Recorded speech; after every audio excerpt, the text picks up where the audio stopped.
Technique au carborandum. Technique au carborandum. Historique, rapide. Ça a été inventé dans la fin des années 60 par un peintre qui s'appelait Henri Goetz.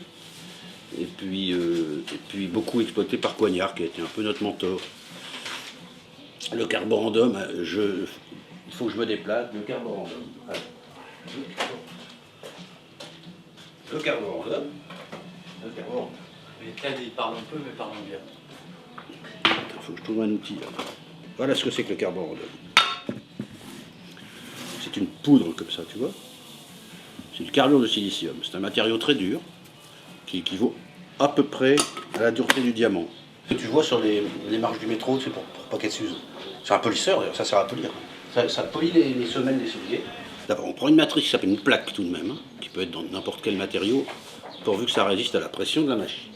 Du plastique, du cuivre, du métal, quel qu'il soit, du carton, parce que tout ce qui résiste, résiste. Ensuite, il faut qu'on colle cette matière sur la plaque. Pour ça, on prend des liants.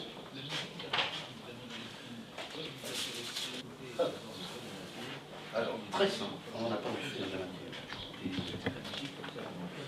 Les liants, c'est de l'acrylique blanche et de la colle. Je fais ça comme un cuisinier, hein. Ça va, on dirait Oliver. Hein. On mélange tout ça. Donc quand j'ai tout mélangé, tout ça, j'arrive à ça. Attends, je l'ouvre. C'est une pâte, tu vois. Oups, tu la vois? Alors cette pâte, je peux m'en servir avec un pinceau, avec une spatule, avec mes doigts, avec ce que je veux. Et j'en fais une plaque. C'est-à-dire que je la pose sur une matrice. Je vais t'en trouver une matrice tout de suite. D'ailleurs, il y en a une derrière toi. Tiens,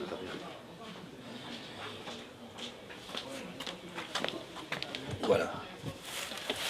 Alors quand je fais la matrice, évidemment, c'est blanc, puisque la pâte est blanche. Voilà. Après, mon métier, quand tout ça c'est sec, parce qu'il faut que ça durcisse. Quand c'est sec et que c'est dur, donc j'ai une matière très dure, là, très dense, et puis qui a du grain. Et le grain, c'est le carborandum qui l'a créé. Je prends de l'encre, je prends un pinceau, de l'encre, et je mets de l'encre comme une technique normale de gravure. J'encre ma plaque. Et ensuite, j'essuie avec des journaux, quoi, des bottins, avec ce que je veux. Voilà. J'essuie l'encre et je récupère tout ce qui n'est pas gravé, enfin tout ce qui n'est pas mis. Donc je récupère les blancs. Et après, je mouille un papier comme une gravure ordinaire et j'imprime sur les machines. Voilà, et là on a une gravure. Après il y a des compléments de technique, des collages, des ajouts. On peut mettre de la couleur, on n'est pas obligé de mettre du noir, etc. etc. Voilà. Mais le principe de base du carborandum, c'est celui-ci.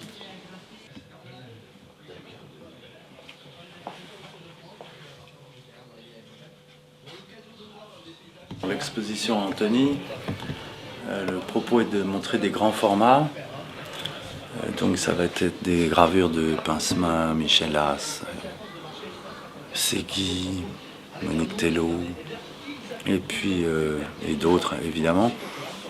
Et en contrepoint de montrer toute une série de toutes petites des mêmes artistes. Et le lieu se prête bien en fait. Il y a une jolie ambiance.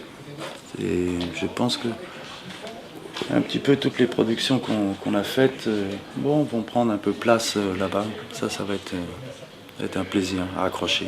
Ça va être le plus difficile. Oui, une trentaine d'années, oui. Ouais. Les années des films et les artistes surtout. On a toujours un peu les mêmes artistes, mais des nouveaux. Ça se prête beaucoup à une liberté de geste.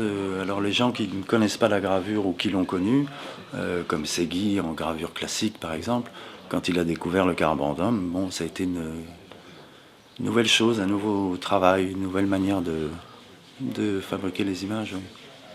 Et c'est tout le propos en fait de cette technique, hein, et de l'atelier, qui est un peu expérimental tout de même. Les projets de Villeblé.